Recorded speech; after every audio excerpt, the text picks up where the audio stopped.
चलिए मित्रों, शुरू करते हैं हम अपना आज का करंट अफेयर। देखते हैं हमारी जितनी भी महत्वपूर्ण खबरें हैं सभी पे विस्तार से चर्चा और विश्लेषण करते हैं।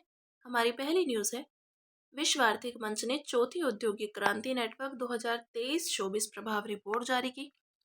तो इस रिपोर्ट में प्रभावशाली पहलों पर प्रकाश डाला गया है, जैसे कि भारत में स्वास्थ्य देखभाल सेवा क्षेत्र में ड्रोन का उपयोग तथा किस प्रकार नवाचार वैश्विक चुनौतियों से निपट सकते हैं आदि।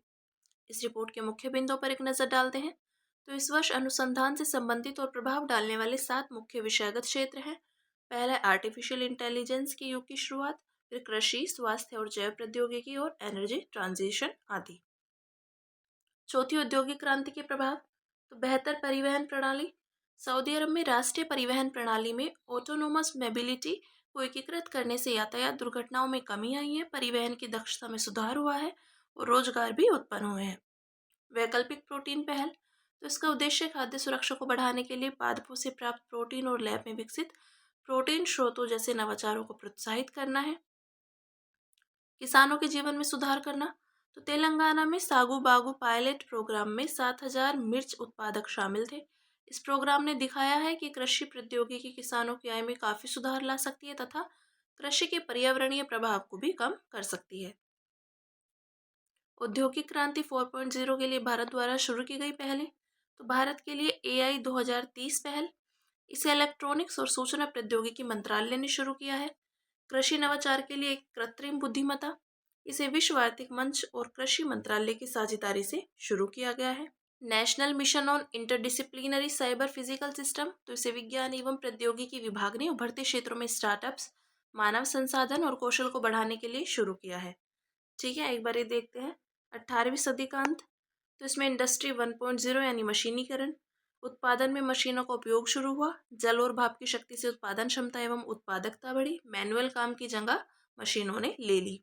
फिर आता है 20वीं सदी की शुरुआत, तो इंडस्ट्री 2.0 विद्युतीकरण, बिजली की मदद से बड़े पैमाने पर उत्पादन शुरू हुआ, असेंबली लाइन का विकास हुआ, श्रमिकों पर निर्भरता बनी रही लेकिन उत्पादन तेजी से बढ़ा। फिर आता है 1970 के दशक की शुरुआत, तो इंडस्ट्री 3.0 यानी ऑटोमेशन, इलेक्ट्रॉनिक्स और कंप्यूटर का उपयोग बढ़ा, मैनुअल काम की जगह स्वचालित रोबोटिक सिस्टम आए। फिर आता है मौजूदा दौर, तो इंडस्ट्री 4.0 यानी cyber physical space, internet of things और साइबर फिजिकल सिस्टम्स के माध्यम से भौतिक, डिजिटल और आभासी दुनिया का मेल हुआ। ठीक है, अब बात करते हैं अगली न्यूज़ की, जो है, एक अध्ययन से पता चला है कि वैश्विक स्तर पर अंतः प्रजाति आनुवांशिक विविधता में गिरावट आई है। तो यह अध्ययन नेचर पत्रिका में प्रकाशित हुआ है। इस अध्ययन में 3 दशकों के आंकड़ों का विश्लेषण किया गया है, साथ ही स्थलीय और समुद्री पारिस्थितिकी तंत्रों के प्राणियों, पादपों और कवकों की 600 से अधिक प्रजातियों की जांच भी की गई है। आनुवांशिक विविधता का अर्थ एक ही प्रजाति के भीतर मौजूद अलग अलग आनुवांशिक लक्षणों की विविधता से है। ये विविधता किसी आबादी के लिए बदलते पर्यावरण के प्रति अनुकूलन हेतु महत्वपूर्ण होती है। ये प्रजातियों की आबादी के दीर्घकालिक अस्तित्व और पारिस्थितिकी तंत्र में स्थिरता को सुनिश्चित करने के लिए आवश्यक है। ठीक है, इस अध्ययन के मुख्य बिंदुओं पर एक नजर डालेंगे। तो आनुवांशिक क्षति का स्तर, अध्ययन की कई आबादी के 2/3 हिस्से में आनुवांशिक विविधता में गिरावट देखी गई, साथ ही आधे से भी कम हिस्से को संरक्षण के तहत शामिल किया गया है। प्रभावित दायरा, तो आनुवांशिक क्षति और किसी प्रजाति की IUCN स्थिति के मध्य कोई सीधा संबंध नहीं है, साथ ही यह केवल दुर्लभ एवं संकटग्रस्त प्रजातियों तक ही सीमित नहीं है। आनुवांशिक विविधता की हानि विशेष रूप से पक्षियों और स्तनधारियों में अधिक देखी जा रही है। संरक्षण संबंधी उपाय, तो पर्यावास का पुनरुद्धार, रोग नियंत्रण और कैप्टिव ब्रीडिंग से आनुवांशिक क्षति की भरपाई करने में मदद मिल सकती है। जैविक विविधता के संरक्षण हेतु शुरू की गई अलग अलग पहलें कौन सी हैं, तो जानते हैं। जैविक विविधता पर कन्वेंशन का कूनमिंग मॉनिट्रियल वैश्विक जैव विविधता फ्रेमवर्क, तो इसमें सभी प्रजातियों की आनुवांशिक विविधता के संरक्षण का लक्ष्य शामिल है। स्थानीय संरक्षण, इसमें संरक्षित क्षेत्र, राष्ट्रीय उद्यान जैसे प्रयास शामिल है, जैसे प्रोजेक्ट टाइगर। स्थायी स्थानीय संरक्षण, इसमें प्राणी उद्यान, जीन बैंक आदि शामिल है। तकनीकी प्रगति, तो पर्यावरणीय DNA, eDNA, जीनोम अनुक्रमण, DNA बार कोडिंग जैसे प्रयास शामिल है। फिर निष्कर्ष देखते हैं। तो आनुवांशिक विविधता का संरक्षण जैव विविधता को बनाए रखने और पर्यावरणीय परिवर्तनों से निपटने के लिए आवश्यक है। यह पारिस्थितिकी तंत्र की स्थिरता को बनाए रखता है और प्रकृति से मिलने वाले लाभों को सुनिश्चित करता है। ठीक है, जानते हैं प्रजातियों की आनुवांशिक विविधता के समक्ष खतरे। ये है मानव जनित और ये है जैविक खतरे। तो देखते हैं मानव जनित खतरे। असाधारणीय कृषि पद्धतियां और भूमि उपयोग में परिवर्तन, पर्यावरण का क्षरण और विखंडन। फिर जैविक खतरे, आक्रामक प्रजातियां और रोग का प्रसार। फिर आता है घटती आनुवंशिक विविधता, तो ग्लोबल वार्मिंग, चरम मौसमी घटनाएं या जैविक प्राकृतिक परिघटना, पर्यावरणीय बदलाव और प्राकृतिक परिघटना। ठीक है, बात करेंगे चीन के experimental advanced super conducting tokamak ने संलयन अभिक्रिया में नया रिकॉर्ड बनाया।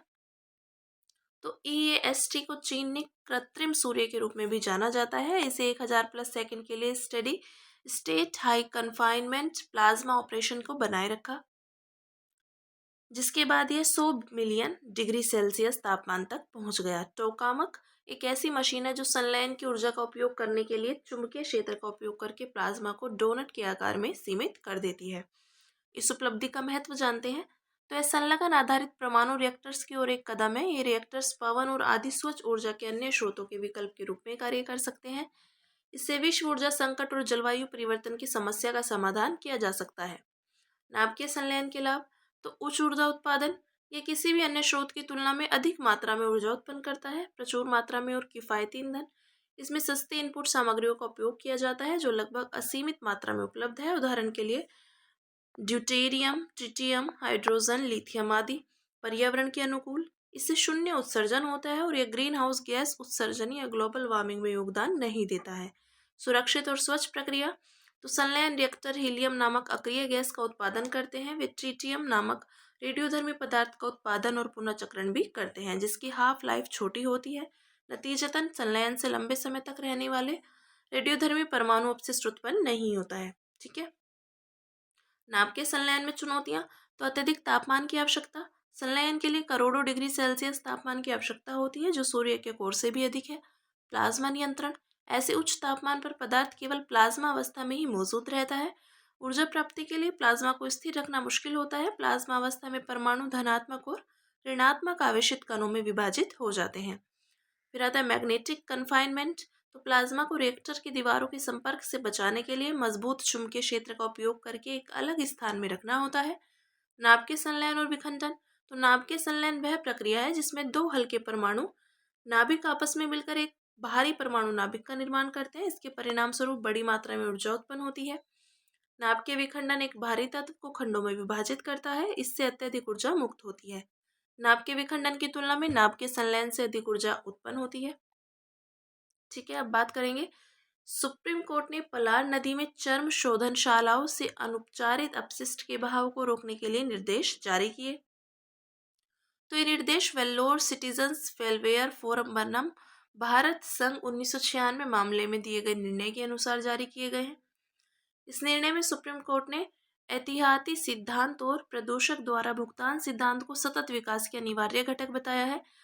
प्रदूषक द्वारा भुगतान सिद्धांत के तहत जो भी प्रदूषण फैलता है उसे प्रदूषण रोकथाम और प्रबंधन की लागत वहन करनी होती है। इसका उद्देश्य प्रदूषण से मानव स्वास्थ्य या पर्यावरण को होने वाले नुकसान से बचाना है। एहतियाती सिद्धांत वास्तव में निर्णय प्रक्रिया में शामिल हितधारकों को ऐसे मामलों में एहतियाती कदम उठाने की अनुमति देता है जहां पर्यावरण या मानव स्वास्थ्य पर खतरे के ठोस प्रमाण पूरी तरह से स्पष्ट ना हो। सुप्रीम कोर्ट के मुख्य निर्देशों पर एक नजर डालेंगे तो राज्य सरकार को प्रभावित व्यक्तियों को मुआवजा देना होगा, जिसे प्रदूषक द्वारा भुगतान सिद्धांत के तहत प्रदूषण फैलाने वाले से वसूला जाएगा। सुप्रीम कोर्ट ने राज्य सरकार को एक विशेषज्ञ समिति गठित करने का निर्देश दिया। यह समिति पर्यावरण को होने वाली क्षति का आकलन करेगी और उससे निपटने के लिए उपाय सुझाएगी। चमड़े के कारखानों के अपशिष्ट से पलार नदी में प्रदूषण, तो तमिलनाडु की पलार नदी चर्म शोधनशालाओं से निकलने वाले अनुपचारित रासायनिक अपशिष्ट से अत्यधिक प्रदूषित हो रही है। इन अपशिष्टों में क्रोमियम जैसी विषाक्त भारी धातु भी शामिल है। चर्म शोधनशालाएं ऐसे कारखाने होते हैं जहां पशुओं की खाल को संसाधित कर चमड़े में बदला जाता है। इन संशोधनशालाओं से निकलने वाले अनुपचारित अपशिष्ट के कारण जल स्रोतों, भूजल और कृषि भूमि को अपूर्णीय क्षति होती है।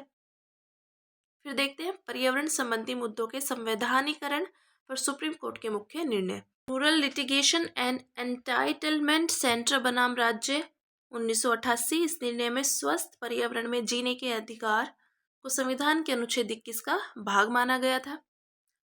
MC मेहता बनाम भारत संघ 1987। तो इस विवाद में सुप्रीम कोर्ट ने प्रदूषण मुक्त पर्यावरण में जीने के अधिकार को अनुच्छेद 21 के तहत मूल अधिकार के रूप में स्वीकार किया था। TN गोदावरमन तिरुमुलपाद बनाम भारत संघ एवं अन्य 1996। तो इस निर्णय में हरे भरे क्षेत्रों के संरक्षण के लिए वन की परिभाषा का विस्तार किया गया था। इसमें सुप्रीम कोर्ट ने वन की शब्दकोशीय यानी डिक्शनरी परिभाषा को अपनाने को कहा। इसका अर्थ है कि सभी हरे भरे क्षेत्र, चाहे उनकी प्रकृति कैसी भी हो और उनका स्वामित्व किसी के भी पास हो, वन माने जाने चाहिए। ठीक है, अब देखते हैं। केंद्रीय इलेक्ट्रॉनिक्स और सूचना प्रौद्योगिकी मंत्री के अनुसार भारतीय AI मॉडल के 6 महीने में तैयार होने की संभावना है।